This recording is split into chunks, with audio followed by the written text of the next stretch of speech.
여러분 안녕하십니까, 진성호입니다. 이재명 더불어민주당 대표의 단식이 16일째에 돌입하면서 의료진은 중단을 권하고 있습니다. 이재명은 계속 하겠답니다. 자, 그런데 단식 중이라 지금 이재명 대표의 체력이 급속도로 떨어지는 가운데 이재명 대표에게 이제 날벼락이 떨어졌습니다. 자, 방금 전 서울중앙지검이 이재명 대표의 구속영장을 곧 칠 거라는 속보가 들어왔습니다. 자, 수원지검으로부터 이 쌍방울 대북송금 의혹과 관련된 엄청난 수사 자료를 넘겨받았습니다. 자, 수원지검이 중앙지검으로 이 자료를 넘긴 이유는 뭘까요? 바로 대북송금 의혹과 백현동 의혹 두 개를 합쳐서 이재명 구속영장을 치겠다는 겁니다. 사실 서울중앙지검이 가지고 있는 백현동 의혹만 하더라도 이재명 구속영장은 충분히 칠 수 있다고 합니다. 그만큼 이재명의 선대본부장을 지냈던 김인섭 씨의 77억 뇌물 의혹 등 굉장히 구체적인 물증과 증언들이 있습니다. 여기에 이화영 전 경기도 평화부지사가 진술을 두 번이나 번복했지만 이미 물증이나 사진, 영상까지 확보한 검찰은 이제 이재명의 구속영장 청구를 자신하고 있습니다. 이런 가운데 더불어민주당은 보고서까지 만들어서 이재명에 대한 구속영장이 청구될 경우 국회에서 민주당이 어떻게 할지 전략보고서를 만든 것으로 알려지고 있습니다. 민주당은 전략보고서는 아니라고 부인하고 있지만 KBS가 단독 보도를 했습니다. KBS가 이제 눈치를 보는가요? 아무튼 KBS가 민주당이 이재명 체포동의안에 대한 시나리오를 짜고 있다는 것을 폭로했습니다. 이걸 보면 상당히 구체적입니다. 심지어 이재명이 이 구속영장 실질심사를 받도록 체포동의안을 가결시킨다. 단 민주당 의원들이 전부 나오는 게 아니라 50명 정도만 나와서 국민의힘이 이재명 대표의 체포동의안 가결을 주도한 것처럼 보이게 하자, 이런 시나리오까지 있다고 합니다. 정말 가증스럽다는 생각이 듭니다. 왜 민주당 국회의원들은 좀 더 당당하게 법 앞에 이 한 명의 국가헌법기관으로서 행동하지 못하고 이렇게 눈치를 봅니까?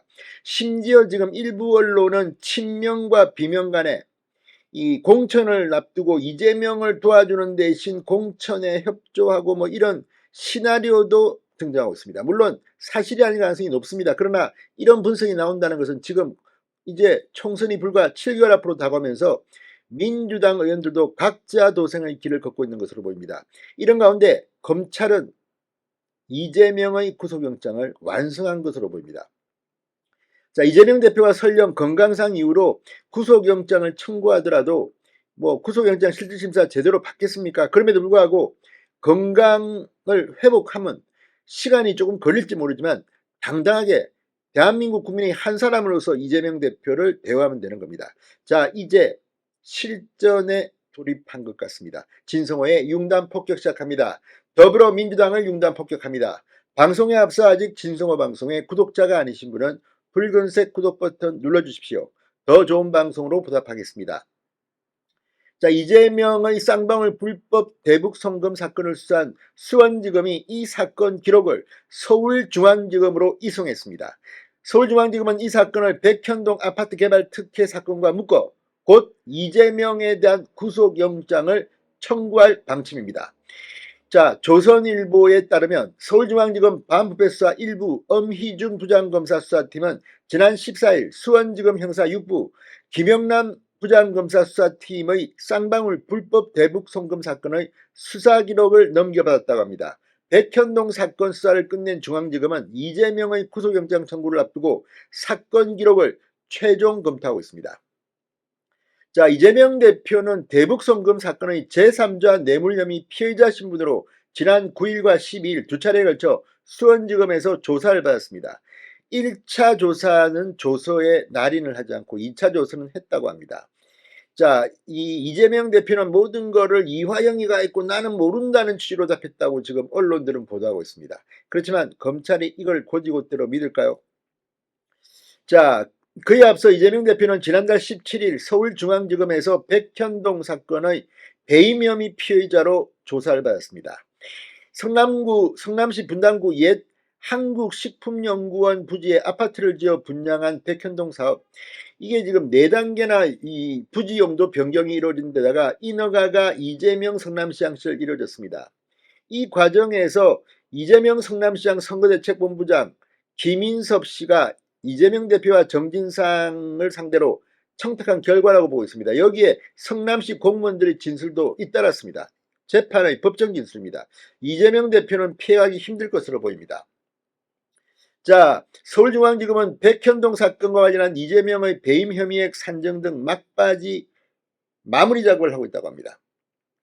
자, 이제 곧 구속영장은 청구될 것으로 보입니다. 이런 가운데 민주당은 지금 이재명의 체포동의안이 국회로 올 경우에 대비한 실전 시뮬레이션에 들어간 것으로 보입니다. 민주당이 이재명 체포동의안 표결 때 의원 50여 명만 참석해 의원 정족수를 만든 뒤 국민의힘이 가결시키도록 하는 전략보고서를 만든 것으로 알려져 파장이 일고 있다고 KBS가 단독 보도했습니다. KBS는 14일 민주당 내 전략보고서를 입수했다며 민주당 내 정책을 연구하고 전략을 수립하는 기구에서 체포동의안이 회기 중에 올 경우 어떻게 대응할 것인지 분석한 연구 결과라고 그 내용을 설명했습니다.